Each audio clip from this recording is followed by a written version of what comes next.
শতদ্রু দত্ত কালকে মুখ খুলেছে। তোমরা আশা করছো ওনার ইন্টারভিউগুলো দেখেছো ইনস্টাগ্রামেতে।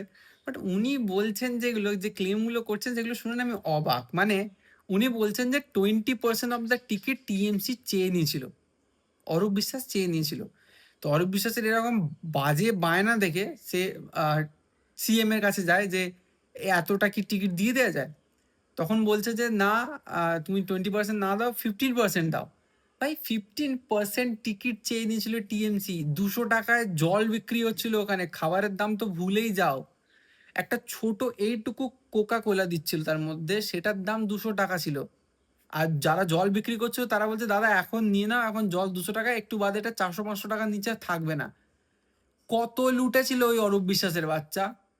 তো আমি চাই শতদ্রু দত্ত যাক কোর্টে গিয়ে মামলা করুক ওই লোকটার নামে। টাকা ফেরত চাই না বলছিলাম, এখন মনে হচ্ছে ওই নোংরা লোকের কাছে টাকা থাকার থেকে আমাদের কাছে রিটার্ন চলে আসা ভালো। ঠিক আছে, মানে ওরা ওই তো খেয়েছে, আলটিমেটলি কে খেয়েছে? ওই তো খেয়েছে। তো আমার মনে হয় টাকা ফেরত আসা দরকার আছে। শতদ্রু দত্ত ভাই, আমি বলছি না লোকটা ধোয়া তুলসী পাতা, আর ওরও সমস্যা আছে, কিন্তু ও তো ভাই বিজনেসম্যান না, এ তো নোংরামি করেছে। ঠিক আছে, শতদ্রু দত্ত এটাও বলেছে যে আমি ওই মানুষটাকে বারণ করেছিলাম আপনারা মাঠে নামবেন না, আপনার আপনার কোথাকার কে আছে তার বাড়ি ফ্যামিলির জন্য আপনি পাস নিচ্ছেন, আবার মাঠে নামার পাস, এগুলো ঠিক না, এইসব বলছিল।